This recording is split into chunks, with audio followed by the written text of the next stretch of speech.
Welcome everyone. Today, we're venturing into a territory where philosophy and mathematics collide.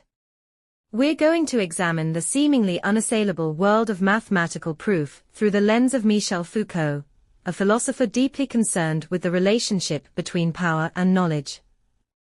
Foucault wasn't interested in whether a particular claim was true or false in the traditional sense. Instead, he focused on how truth is produced within specific systems of discourse. He argued that what we consider to be knowledge is always shaped by power relations, by the institutions and social structures that control the production and dissemination of information. Now, you might be thinking, that's all well and good for social sciences, but surely mathematics is different. A mathematical proof is either valid or it isn't, right? It's objective, independent of social forces. That's the common assumption. We tend to see mathematics as a purely rational endeavor, divorced from the messy world of human affairs. But what if we apply Foucault's insights to the very practice of mathematics itself? What if we ask, how is mathematical authority constructed? Consider the history of mathematics. It's not a smooth, linear progression of ever-increasing knowledge. It's a story of competing ideas, of paradigm shifts, of certain approaches becoming dominant while others are marginalized or forgotten. For example, think about the long struggle for the acceptance of negative numbers, or irrational numbers like the square root of 2. These concepts were initially met with resistance, even ridicule, because they didn't fit within the prevailing mathematical framework of the time. Their eventual acceptance wasn't just a matter of pure logic. It was also a matter of persuasion, of certain mathematicians gaining enough authority to establish these new ideas as legitimate.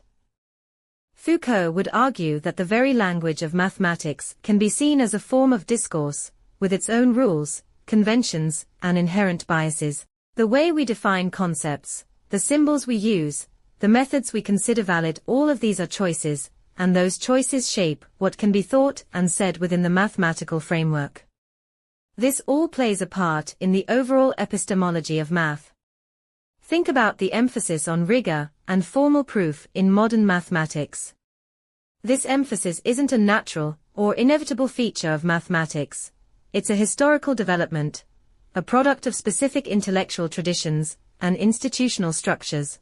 The emphasis on proof serves to establish a hierarchy of knowledge, to distinguish between true mathematical statements and mere conjectures, or intuitions. This isn't to say that mathematical proofs are invalid, or that mathematics is purely subjective. The rules of logic and the internal consistency of mathematical systems are undeniably powerful. But Foucault's perspective encourages us to look beyond the formal structure of the proof itself, and to consider the social and historical context in which it is produced and accepted. This aligns with the idea of social constructivism in mathematics, which argues that mathematical knowledge, like all knowledge, is at least partly a product of human activity and social interaction. It's not simply discovered out there in the world, it's constructed through a complex process of negotiation, debate, and the establishment of consensus within the mathematical community. So, who gets to decide what counts as a valid proof? Who gets to define the boundaries of mathematical knowledge? These are questions of power, and they are questions that Foucault's work compels us to ask. Even the seemingly objective world of mathematics is not immune to the influence of social forces. Host, the pendulum, in Foucault's famous work Foucault's Pendulum, represents the search for absolute truth, for a fixed point of reference.